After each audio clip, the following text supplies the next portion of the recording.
आप सबों को हमारे प्रभु यीशु मसीह के नाम में जय मसीह। परमेश्वर की स्तुति हो। एक नए विषय को आज हम सीखेंगे। हमारा विषय है पाप हमारे जीवन में क्या क्या काम करता है। आज हम आइए इस वचन के द्वारा सीखेंगे। पाप परमेश्वर से हमें दूर रखता है। यशायाह की किताब उसका 49 अध्याय और उसका 2 पद में परमेश्वर का वचन इस प्रकार से लिखा है, परंतु तुम्हारे अधर्म के कामों ने तुमको तुम्हारे परमेश्वर से अलग कर दिया है और तुम्हारे पापों के कारण उसका मुंह तुमसे ऐसा छिपा है कि वह नहीं सुनता। जी हाँ मेरे दोस्तों, परमेश्वर का वचन हमें बताता है हर इंसान का जो पाप है वो पाप परमेश्वर से अलग करके रखा है।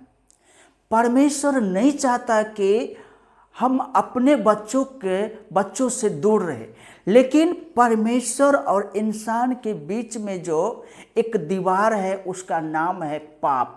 और वो पाप जो है हमें परमेश्वर से अलग करके रखा है। पाप जो है परमेश्वर से दूर बना कर रखा है। मेरे प्यारे भाई बहनों, आप प्रार्थना करते होंगे, आप प्रभु से मांगते होंगे, लेकिन परमेश्वर के वचन बताता है अधर्म के दशा में जब हम परमेश्वर से प्रार्थना करेंगे तो वो परमेश्वर हमारी प्रार्थना को नहीं सुनेगा। बाइबल हमें बताता है। और क्यों नहीं सुनेगा? क्योंकि बाइबल हमें बताता है तुम्हारा हाथ पाप से भरा हुआ है, तुम्हारा मन, तुम्हारा सोच विचार गंदगी से भरा हुआ है।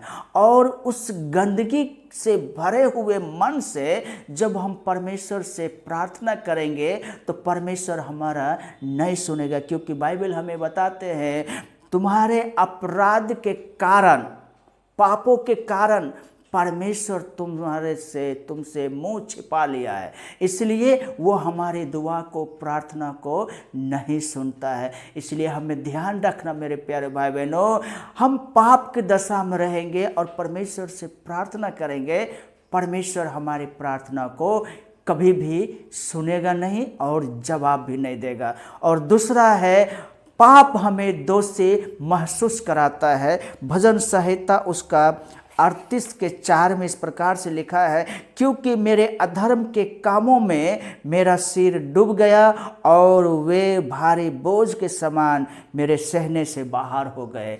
इतना पाप, दाऊद लिखता है मेरे जीवन में इतना पाप है कि जैसे शरीर पानी में डूब जाता है, शरीर पता नहीं चलता है, उसी प्रकार से मेरा शरीर जो है सिर से लेकर के पूरा शरीर पाप में डूबा हुआ है। परमेश्वर मैं क्या करूं, मुझ पर दया और कृपा करे बोल करके ये 38 अध्याय दाऊद लिख करके हमें बताना चाहता है। वो अपने पापों को महसूस कर रहा, क्योंकि वो प्रार्थना करता, उनकी प्रार्थना को उत्तर नहीं मिल रहा, उनका मन एकदम बेचैन है, उनका मन जो है एकदम से विचलित हो चुका है।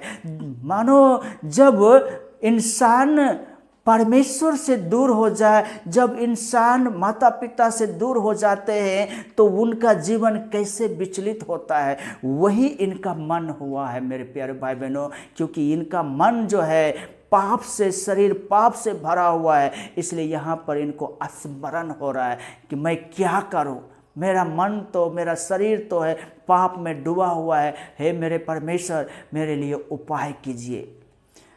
तीसरा है शैतान को अनुमति देता है कि हम पर दोष लगाए।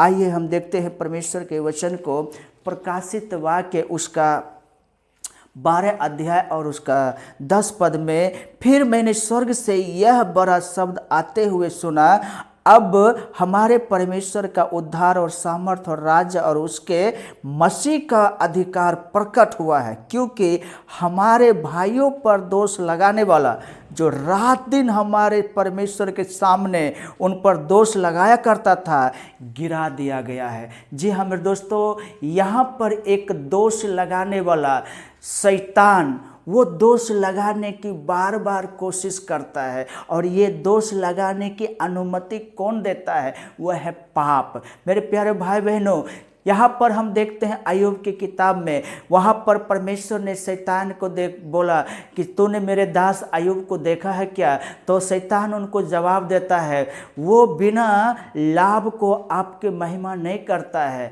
तो परमेश्वर कहता है कि नहीं, मैं वो उसका जो मेरे ऊपर विश्वास है उसमें उसका स्वार्थ नहीं है, क्योंकि वो दिल से मेरे ऊपर विश्वास करता है। मेरे प्यारे भाई बहनों, वहाँ पर शैतान बहुत कोशिश किया दोष लगाने के लिए, लेकिन परमेश्वर जानता है जो अय्यूब के विषय में अय्यूब निस्वार्थ व्यक्ति था और वहाँ पर उनका जीवन में कोई भी दोष नहीं है। भले उनको एक परीक्षा में मापा गया, वो एक अलग विषय है, लेकिन शैतान कोशिश करता है दोष लगाने के लिए, लेकिन वहाँ पर वो निष्फल हो जाता है। जकरिया की किताब में आप 3 अध्याय 1 पद में आप पढ़ेंगे तो वहाँ पर यहोशू महायाजक जो है परमेश्वर के सामने खड़ा है और दोष लगाने वाला शैतान भी वहाँ पर खड़ा है। उनको जलन हो रहा है। जब वो परमेश्वर के निकट खड़ा है तो उस जगह को देख करके शैतान को बहुत दुख हो रहा है। वो चाहता कि मैं उनको ऊपर दोष लगाऊं,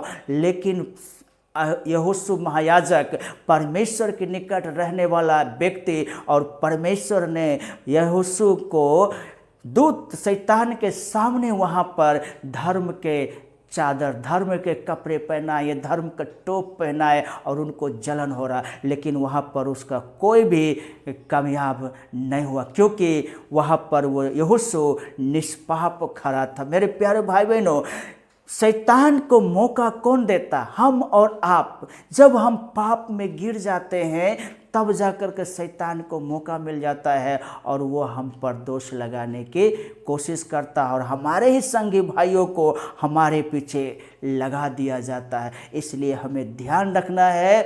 चौथा है, पाप मृत्यु दंड की मांग करता है। यहेजकेल की किताब उसका 18 अध्याय और उसका 4 पद में इस प्रकार से लिखा है, देखो सबों के प्राण तो मेरे हैं, जैसा पिता का प्राण वैसा ही पुत्र का भी प्राण मेरे है, दोनों मेरे ही है, इसलिए जो प्राणी पाप करे वही मारा जाएगा। जी हाँ मेरे दोस्तों, परमेश्वर के वचन बताता है जो पाप करेगा वो मृत्यु दंड को प्राप्त करेगा। इसलिए हमें ध्यान देना है परमेश्वर ने हमारे लिए क्या उपाय किया।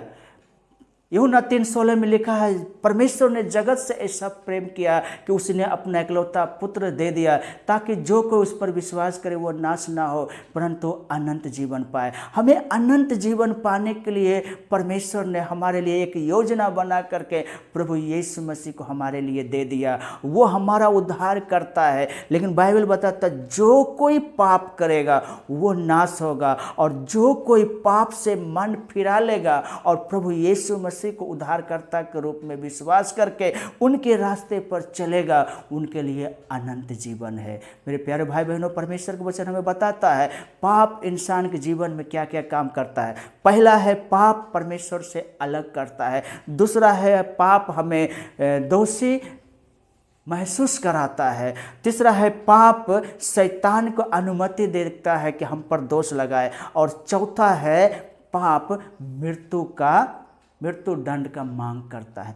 इसलिए हमें ध्यान रखना, हमें पाप से बच करके हमें परमेश्वर प्रभु यीशु मसीह के रास्ते पर होकर के हम जब चलेंगे तो हम इस पाप से हम बच सकते, क्योंकि पाप का मजदूरी मृत्यु है परंतु प्रभु यीशु मसीह में हमारा अनंत जीवन है। इसलिए मेरे प्यारे भाई बहनों, हमारा जीवन परमेश्वर में प्रभु यीशु मसीह में छिपा हुआ है। इसलिए हमें परमेश्वर के बताए हुए रास्ता पर हमें चले और पाप से हमें मुक्त हो जाए। परमेश्वर हम सबों को आशीष करे।